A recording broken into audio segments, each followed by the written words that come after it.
So welcome to the Node.js N-API Team meeting for May 20th. We'll follow our standard agenda. Just before we get started, does anybody have any announcements they'd like to share? Puny tiny announcement, if you can hear me. It's May 4th, Michael. Yep. It's 2020. I think, Jim, you might have one. Do I have something? Did you check the status of the SQLite PR? It landed. Yeah, that's pretty big, eh? Oh yeah, okay. Yeah.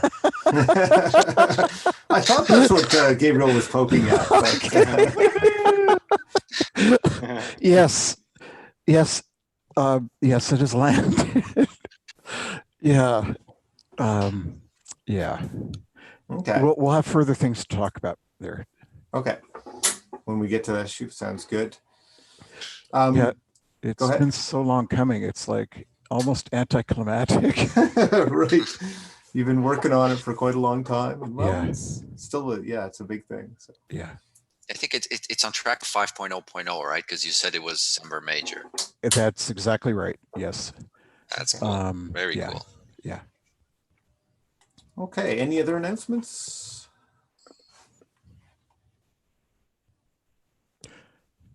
It is May the 4th. May the 4th be with you. Right.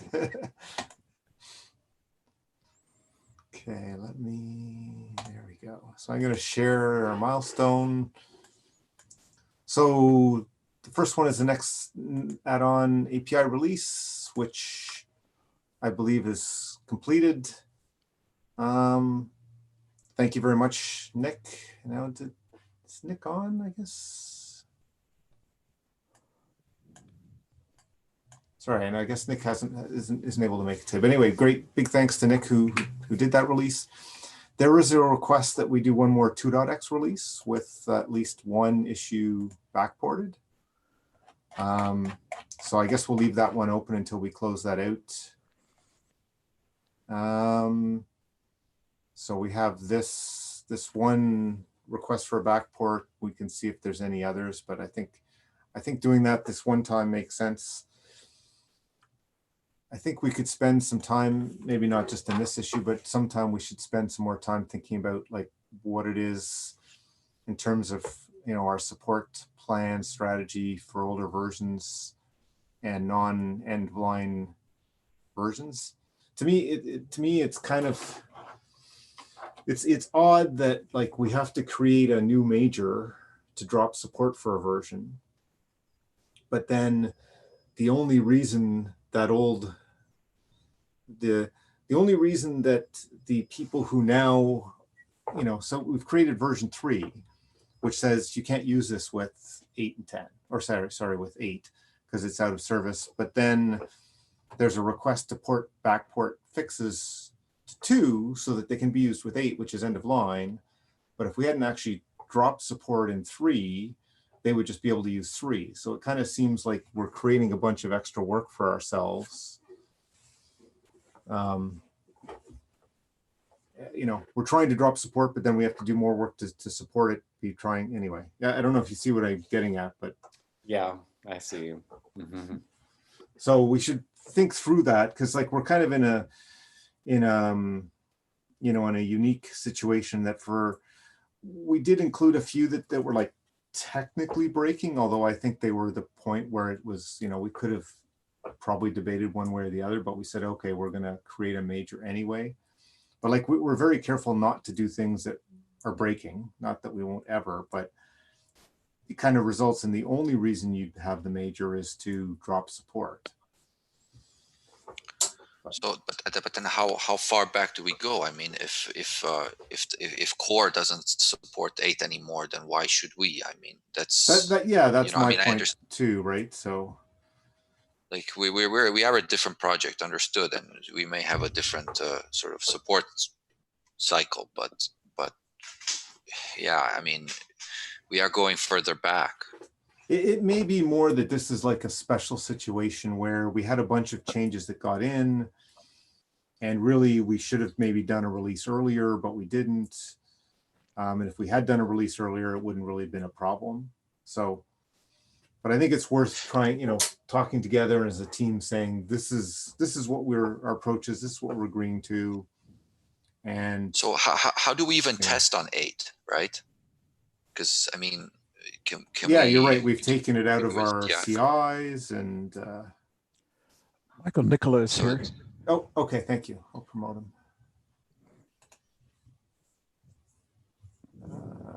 Where are the participants? Yes. Okay. Come on. Promote. Okay. Thanks for pointing that out. Yeah. So I mean, I think that's definitely, those are the kind of questions. You're right. Like, how do we test it? We can run can we? Like the CI can run on older versions, but it generally tests the current. So that won't necessarily be EC. It's not impossible, but we'll have to. Well, for what it's worth, if I'm not mistaken, in the node test node add-on API -new job, there is a drop down for 8 if I remember correctly. So I'm not sure if it works because I haven't run it, but we might try. But beyond that, the job mostly I think the job doesn't give you a choice of what version of Node add-on API to run it on. Oh, okay. Right. So we can only change the branch if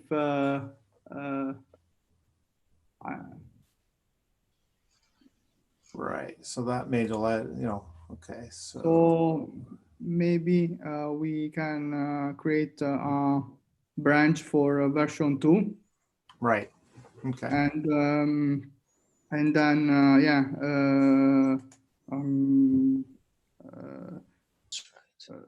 test, execute all the tests on that branch.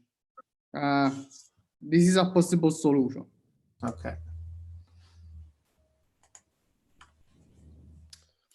I have a thought going forward. Like you mentioned, it was problematic that we did a major release that included these bug fixes and whatnot, and right. It could have been it wouldn't have been an issue if we just did releases quicker or whatnot. Right. What if we keep track of the changes we make as either Semver major or Semver minor, and then before we do a release for Semver major, we also do one final release for minor, so that everybody would be able to get all of those right. bug fixes and whatnot. But then that would be the end of it. And then moving forward, everybody would just have to get the majors if they want any new features. Yeah, I think that makes sense to me. Yeah, but we should just write that down, trying to write the bits and pieces of what that need that down. Right. Okay. I can take a stab at trying to write that up. Maybe. Okay, that'd be great.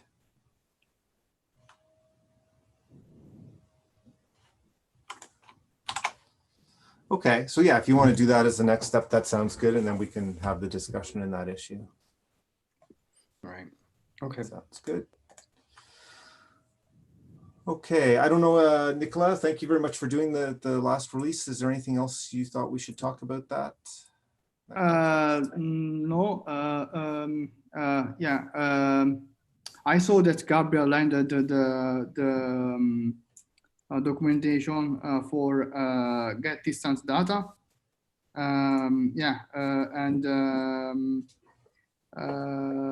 I think that for now we are good, but maybe in 1 or 2 weeks we can make a new release to include this change. Okay. Sounds just good. to wait if maybe we will have other things that we wanted to add. I think that it will be a patch release. Yeah, Or, yeah, that makes sense, and especially give people some time to use 3.0, and if we get any feedback, we might need to put something into.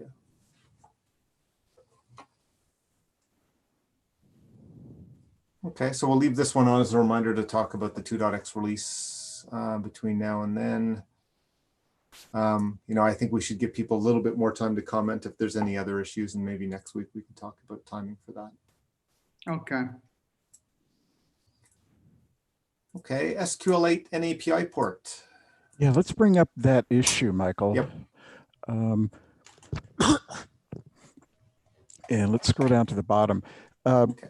So last week we discussed benchmarking, and I had done some crude benchmarks, and so it was suggested that I run the unit tests 20 times and actually collect the timing on each unit test. So that's what this table is right here. This big long table. Yeah. Okay, yeah. here we go. Right. So it lists each test, and the first column is the mean time in milliseconds for NAND, the NAND version to run the particular test. So this is 20 iterations of the test. And then the N-API mean is how long N-API took. And then there's a difference there. So overall, if you total it all up, the N-API version of the add-on is running about 15% slower than the NAND version. Okay. So what I'm thinking is I feel I need to make the maintainers of the add-on aware of this. Right. And I've been monitoring, now I'm monitoring the issues on that repo.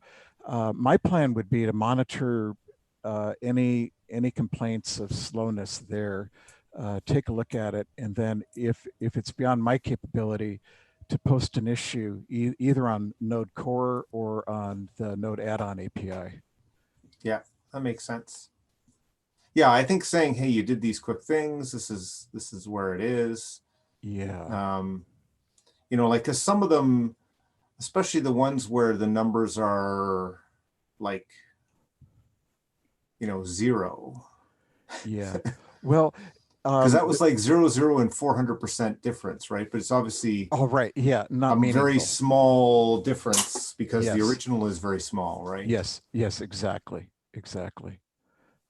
It's more interesting the ones like each retrieves 100,000 rows. Yeah.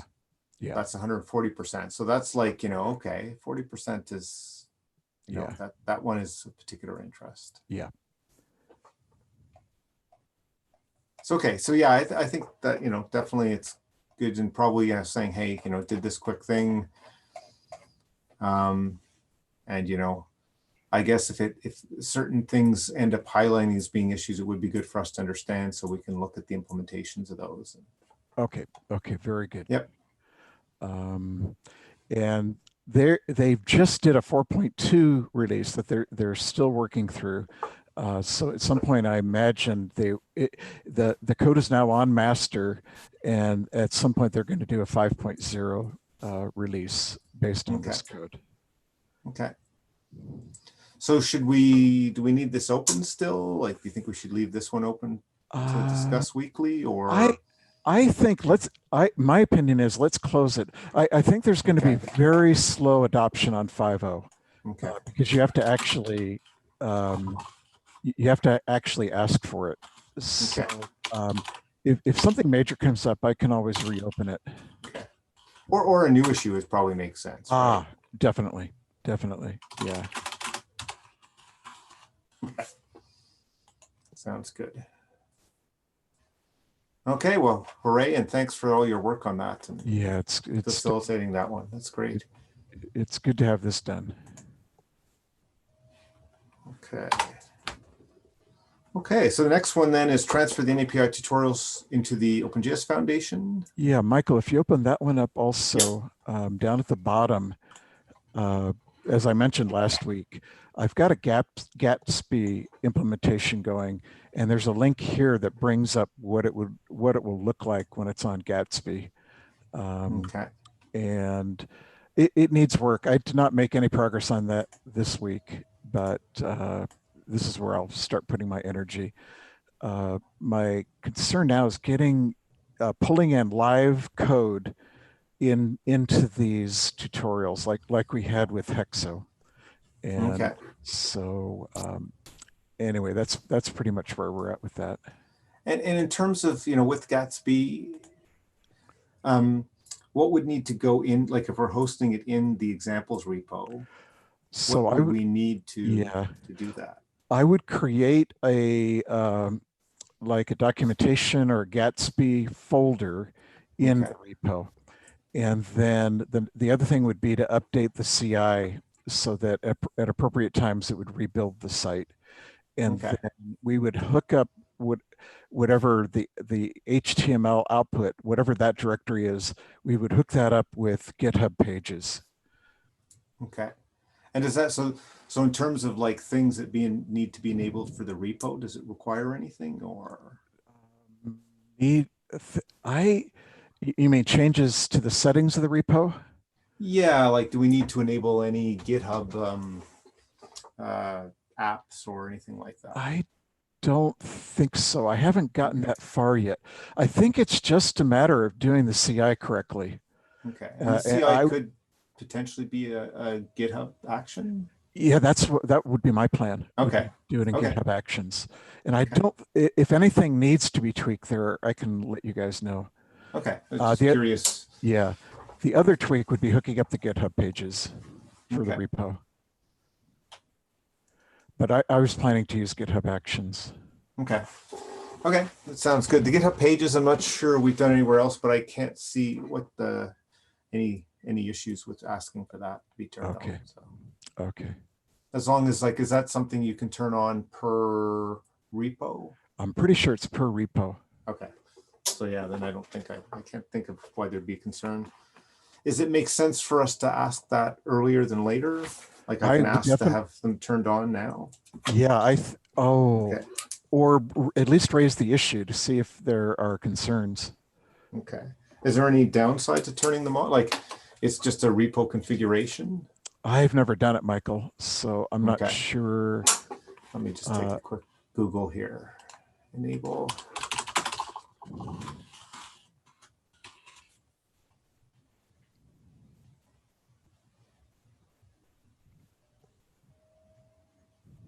For GitHub pages, you only need to enable them on a branch. So you can decide what branch do you want to use. And you need to push on that branch the static resource that you want that pages serve. So it's very simple.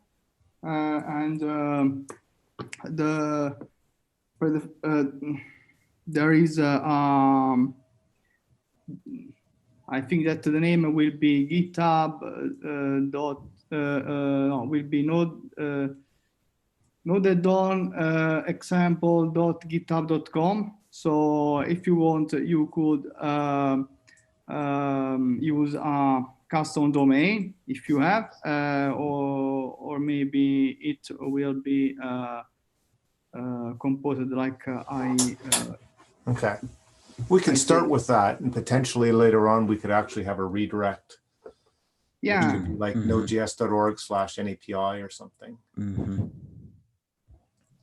But okay, I'll take the action to open an issue saying, hey, we'd like to turn this on. And I guess if we even just had like a coming soon page as our first empty thing.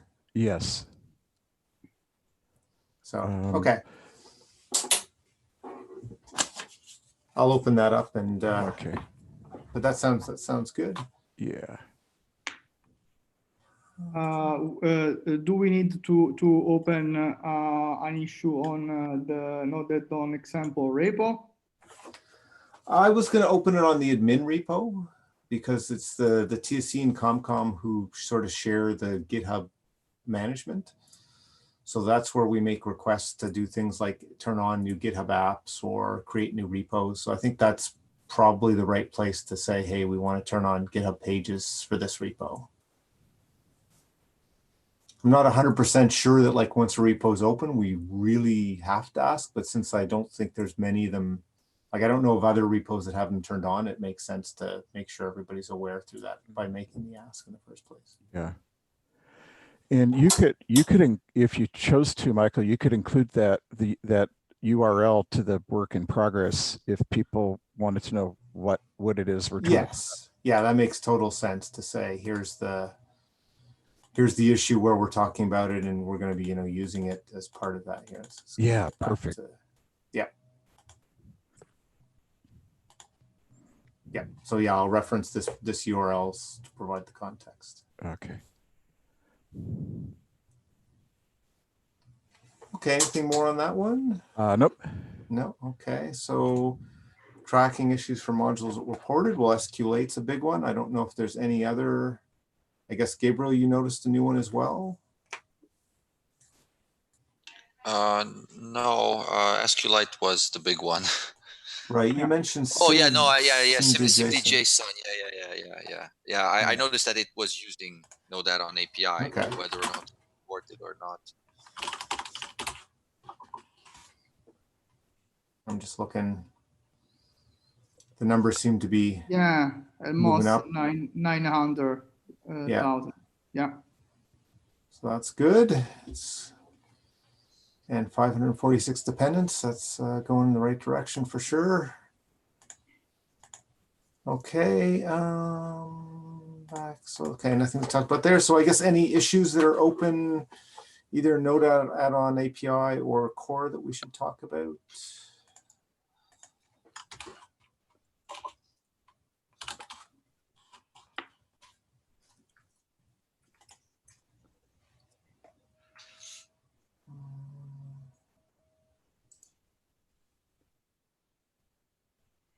I don't know if anybody's had a chance to look at any of these yet.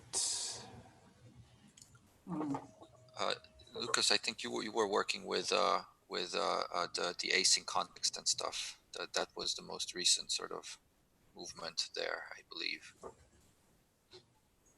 Lucas identified this redundancy in the way our API was written. So we were having an async context as well as an async resource. Right, and, that's over in the Node.js. Yeah. Oh, I'm sorry. We were looking at Node.js N-API, Node.js N-API. But that's okay. I can flip over. Got ahead of myself. Yeah, no, let's look at that one too. So I guess, so no, sorry, go ahead. Continue. Yeah, so that was the latest that I'm aware of. Okay. I'm also looking at that's worth discussing a little bit. There's a couple. Where was this one, right? Yes. So kind of this was my last suggestion, was that because, and it's to do with, to give people a little bit more context, it has to do with, which was the method?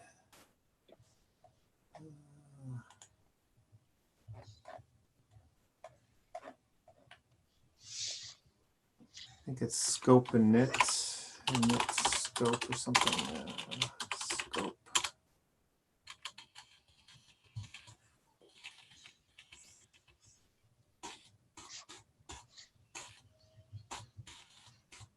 We may not actually even see it in the. No, that's not going to be nice.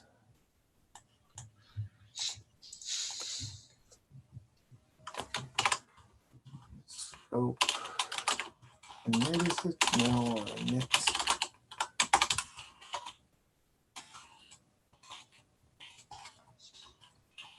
What can I find?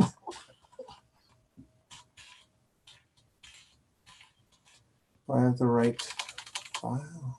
Yeah, open callback scope. I think that was it.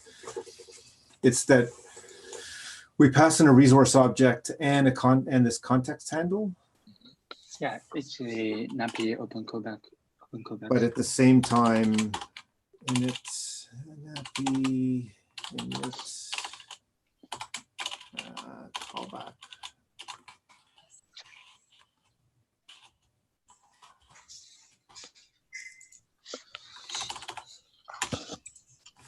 At the same time, this NAPI async init also takes a resource. And that resource conflicts with what, potentially conflicts with what is in the open scope.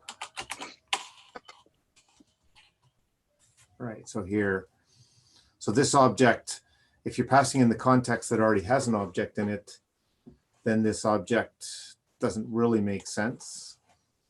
And I guess we couldn't come up with a case where you would want to override what's in the async context handle, or it would make sense at all.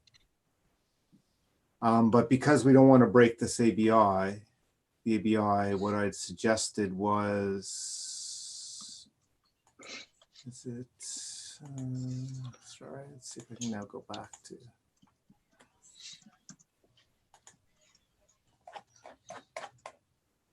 I suggested we just leave it as the existing functionality, but that we document. So no, I think the proposal was we update the functionality so that it actually ignores that parameter. Now is a change in the behavior for async hooks, but async hooks is still experimental. So I think that's okay.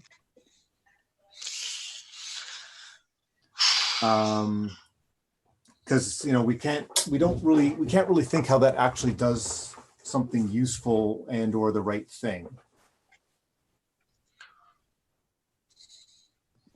And then separately we create, later on we can create a new function which drops the object, and we at least deprecate the other function, even if we don't get rid of it.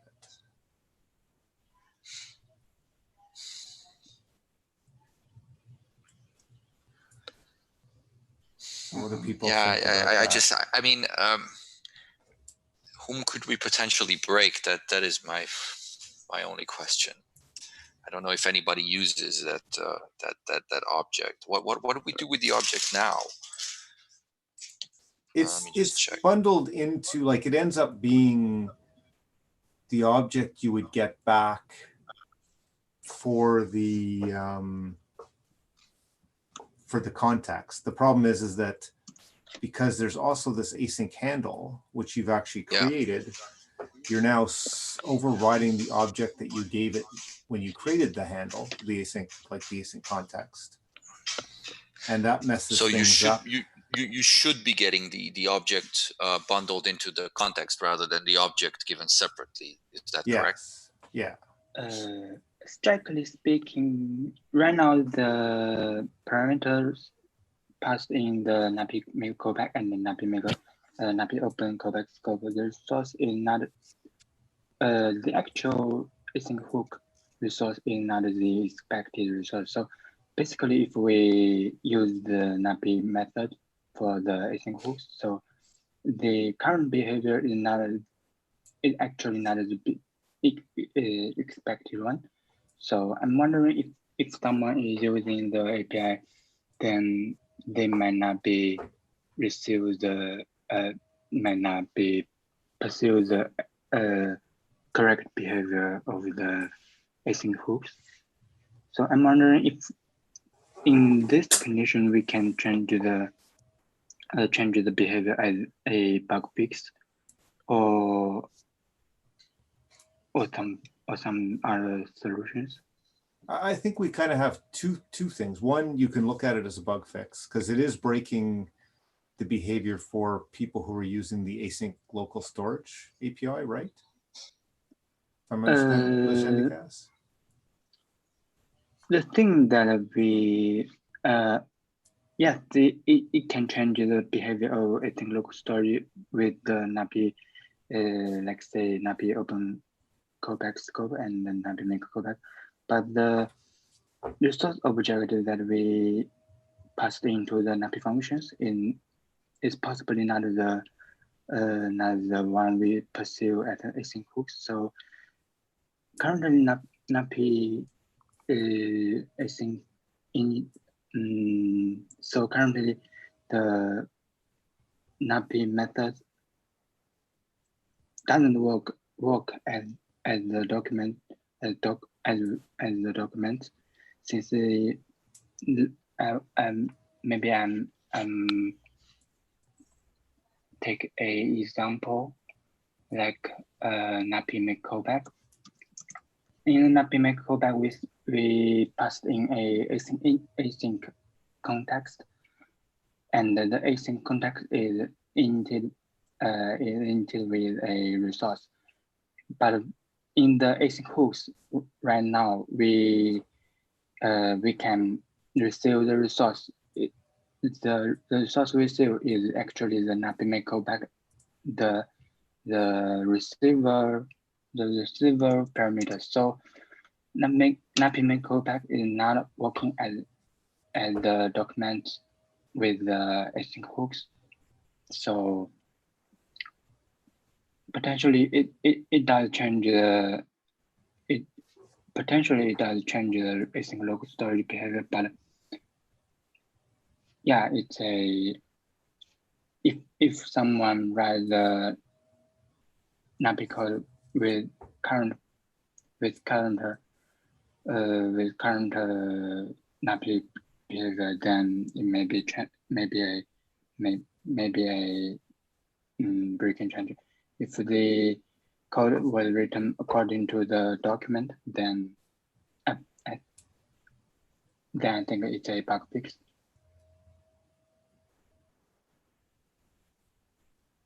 Right. So you're saying our documentation, so it doesn't actually even do what the documentation says. Yeah. I mean, you see that async context created with the NAPI async init. It receives the async context is created with a resource, and we doesn't when we use the async context, the resource object in the async host we received with the NAPI resource is not the actual resource, but the parameter receiver of the NAPI make callback. So it doesn't work as the document. right. I mean, I think we got a few things. One, like async hooks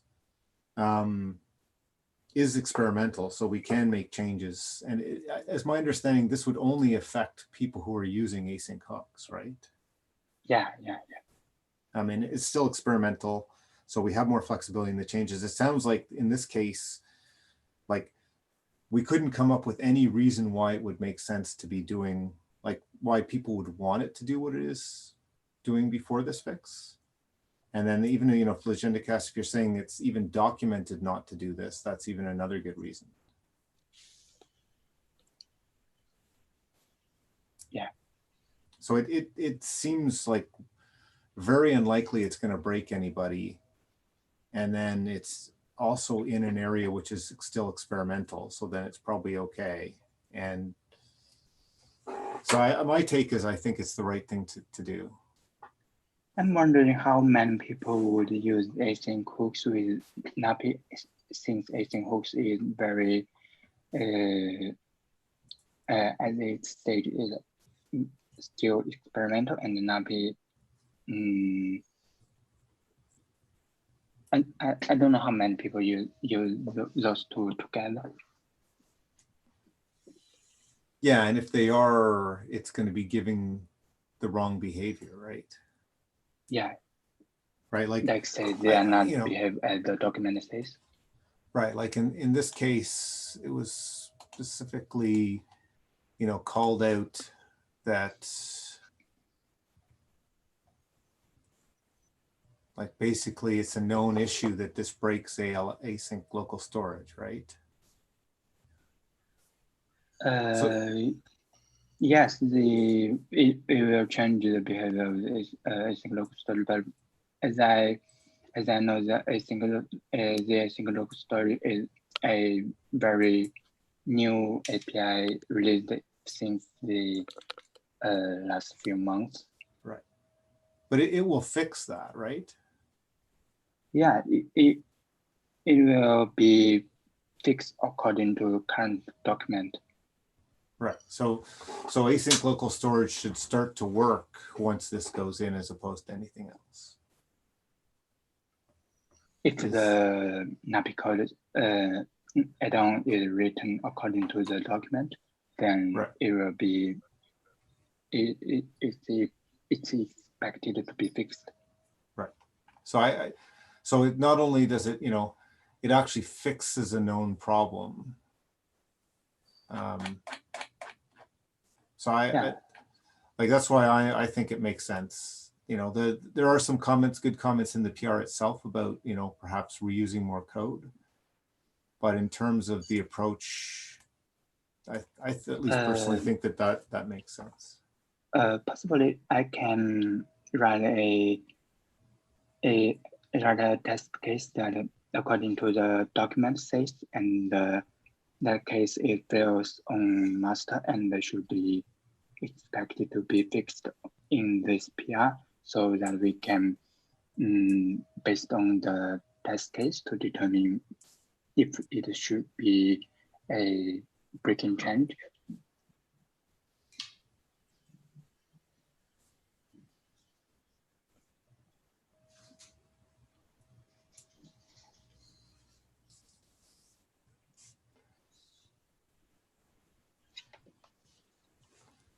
So does anybody else have any concerns or thoughts on that, like this proposed way forward that I've highlighted there?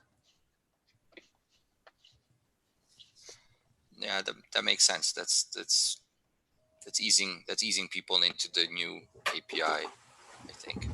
Yeah, like this avoids breaking people, right? Like it's unfortunate that we have an extra parameter for now, but if it basically says, it's ignored.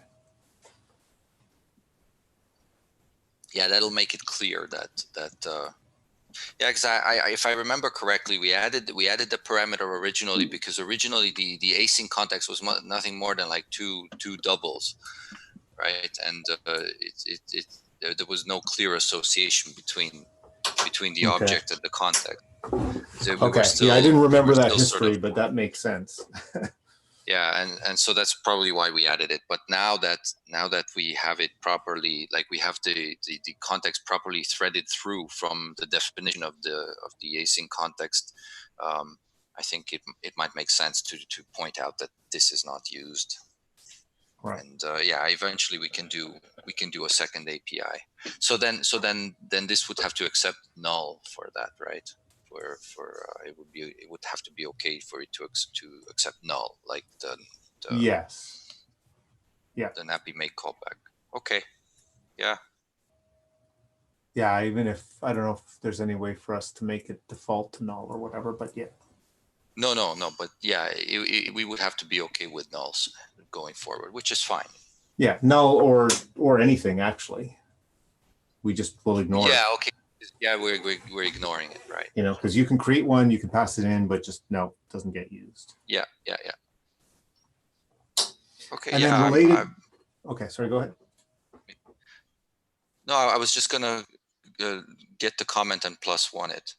Okay. Sounds good. Anybody else have any comments or concerns? The only other one that came out of that discussion was also that the async init actually says that it's optional an optional object for the async resource, but really it needs to be mandatory. Because again, that's one where it may have been optional at some point, along the lines of what you were saying, Gabriel, that back at some point, the async itself wasn't necessarily tied to the object, but now it is. So it doesn't actually make sense that be optional anymore. That's right.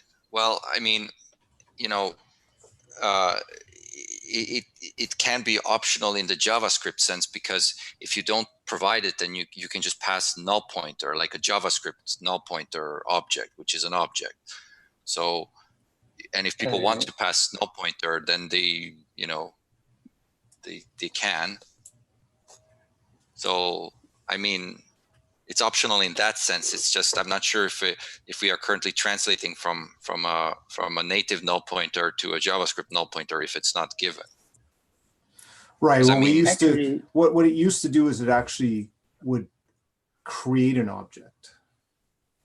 yeah, actually an empty the object. resource, Yeah.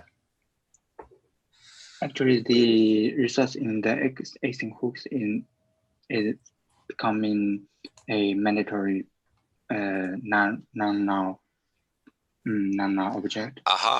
Since Okay. the resource is actually being used to check the life cycle of the async operation. So basically, if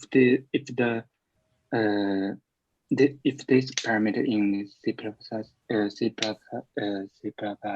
becoming optional, we can maybe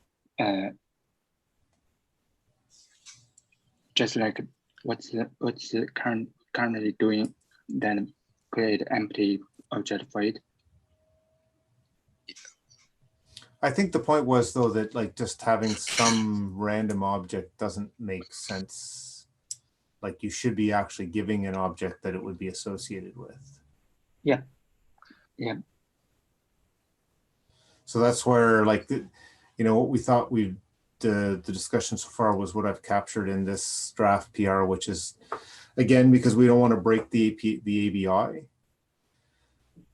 document it as it being required, but if you pass in null, it's not going to actually throw an error, but it telling you that you're going to result in an incorrect operation.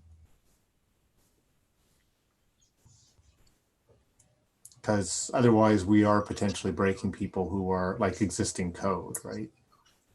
Yeah, we have seen many examples created with a null resource. So change the checks on the parameter may be breaking.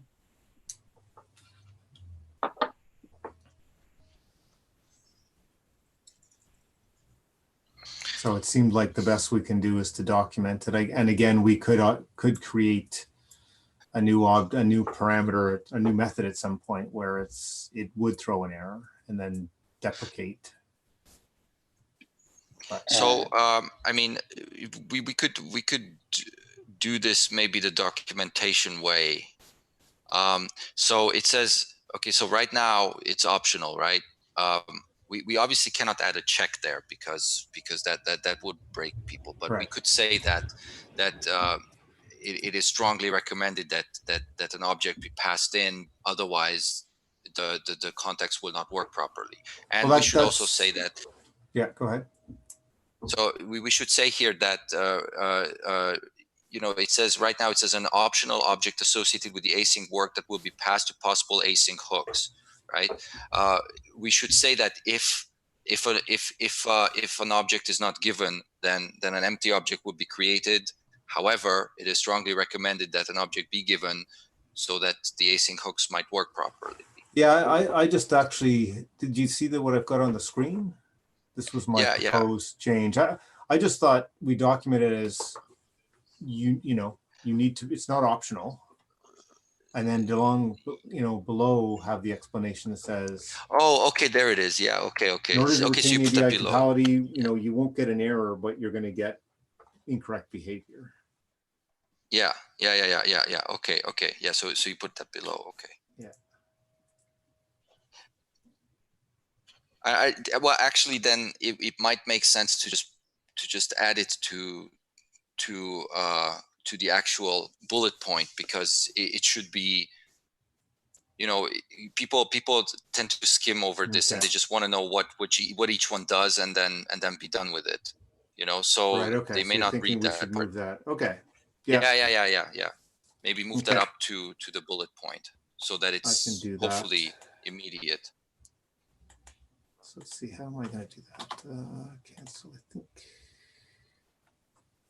Is this all one line? Yeah, make a suggestion there would do it. Right.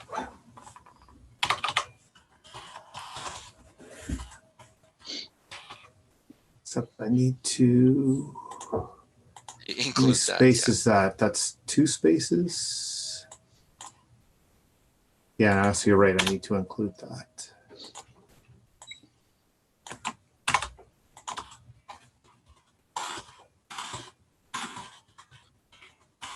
Yeah, it's a good point that people may not.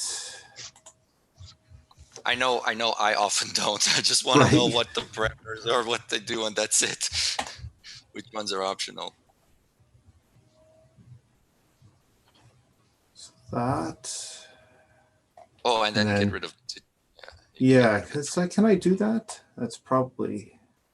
Yeah, you can create a suggestion that is empty, right? Just highlight all those rows and just create an empty So suggestion. you can do that. Ah. Yeah, they now have multi-line suggestions. Yeah, I just didn't know how to do it. So actually, I might have done. There we go.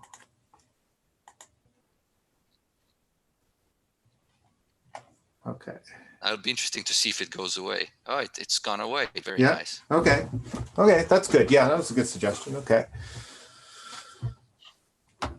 Okay, so that was the other thing that came out of it. If we're kind of in agreement with that's okay, maybe I'll take this out of draft at this point. How do I undraft it?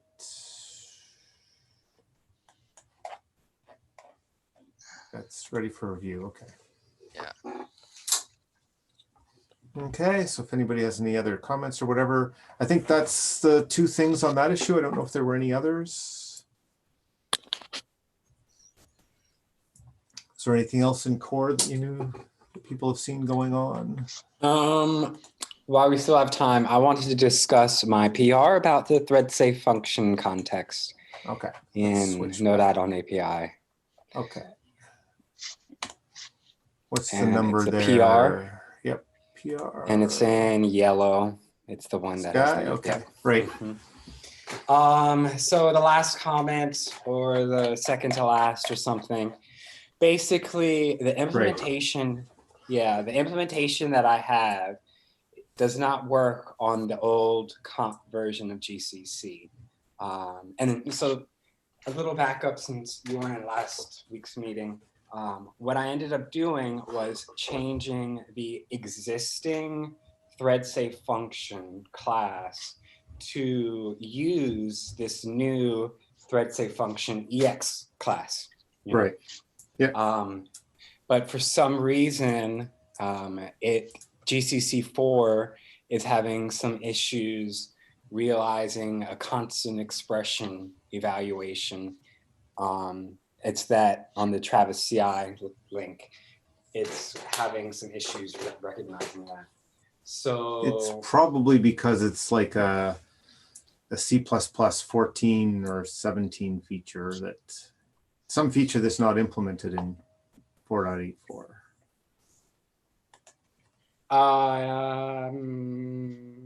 It's that one. I mean, if you look at it, I don't know why it doesn't think it's not a constant expression, because that exact, it's a template, it's a static templated method, like it's a method. So I don't know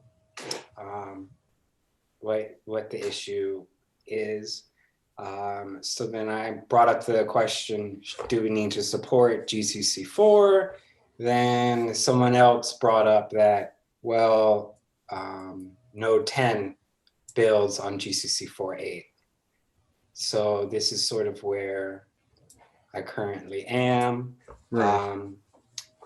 And I guess like it's breaking, like if we were to introduce this thread safe function EX with the old class implementing the new class, kind of like what this PR does now, it would be a breaking change for people that use the old GCC version.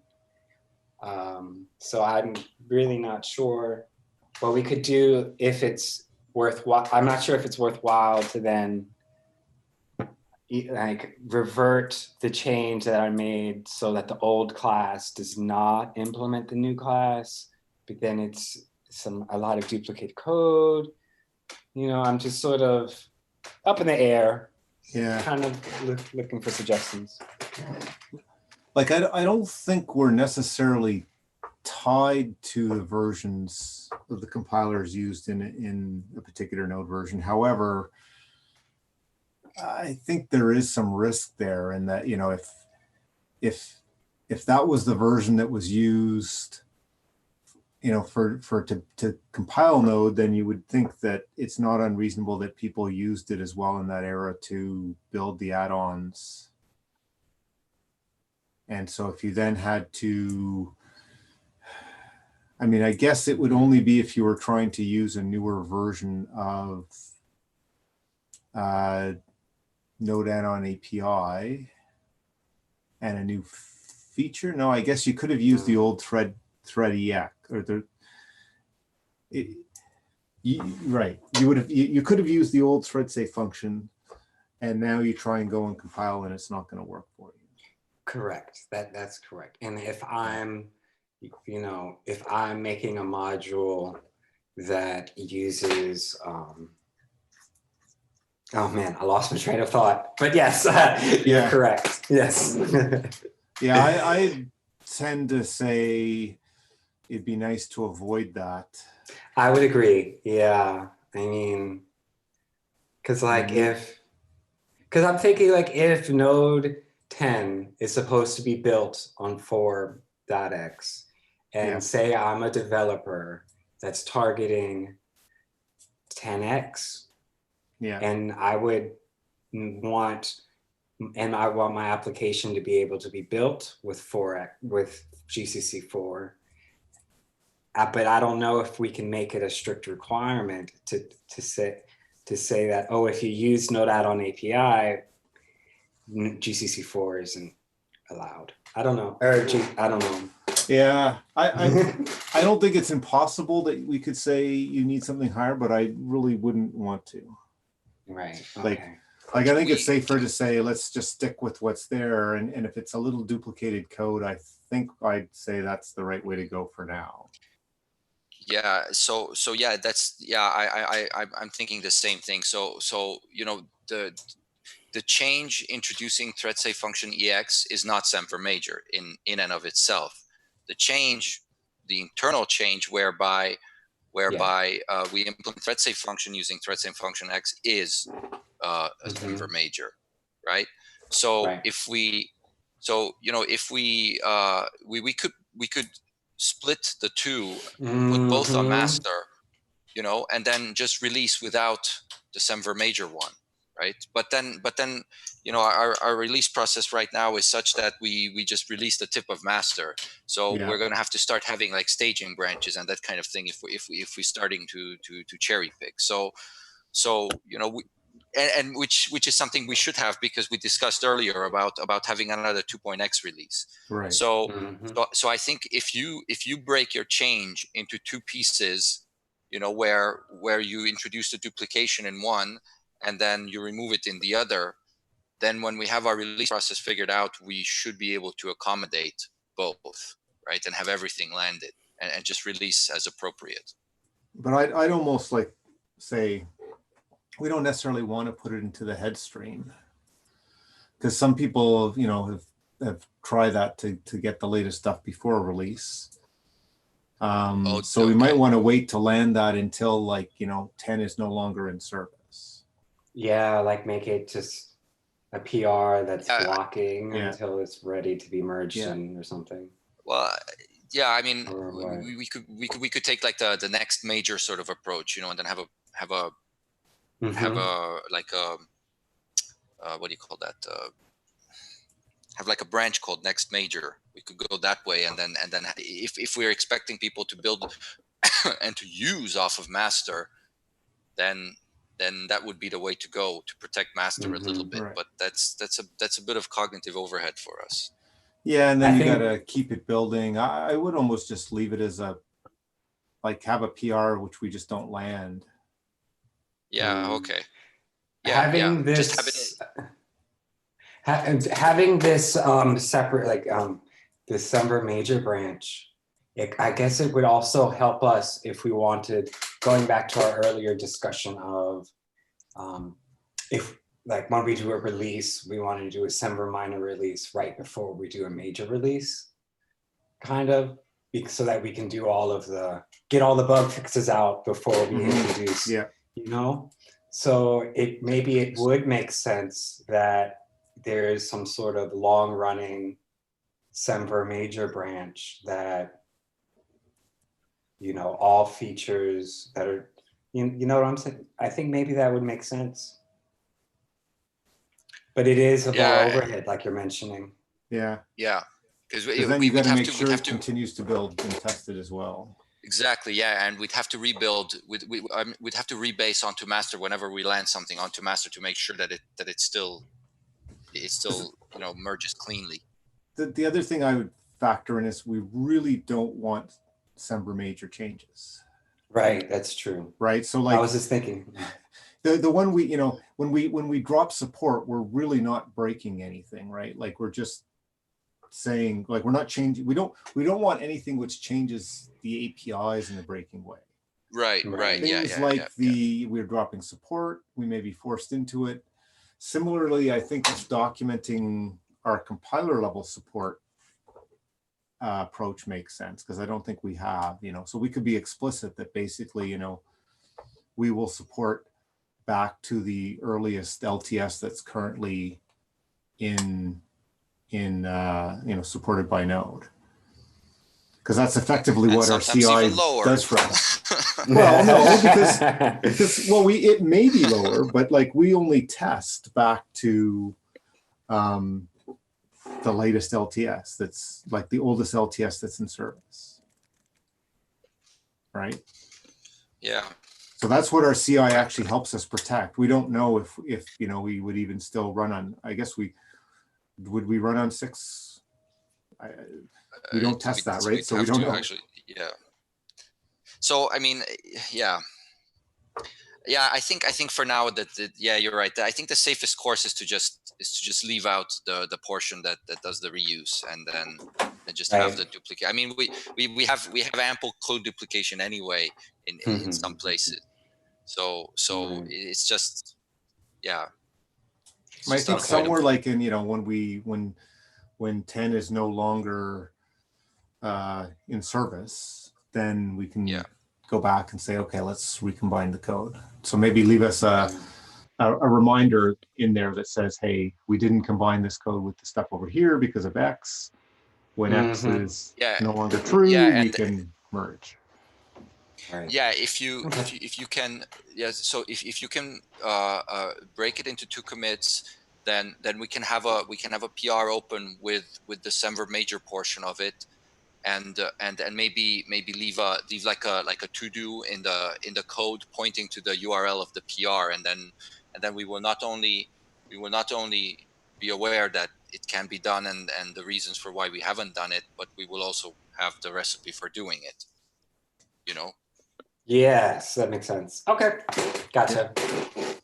So then if I split it into 2 PRs, then I need to also go back to your Gabe's request of doing more tests that are multi-threaded. Since yes, please. Yeah. Okay, then that is what I have. That's it. Okay, thanks. Good. Well, and we are we're 3 minutes over, so let's, unless there's something we need to talk about, let's call it for today. I'm good. All right. Okay. Well, great. Then thanks for everybody's time, and thanks for all the work people are putting in, and we'll talk to you all later. Thank you. Okay. Ciao. Bye. Bye.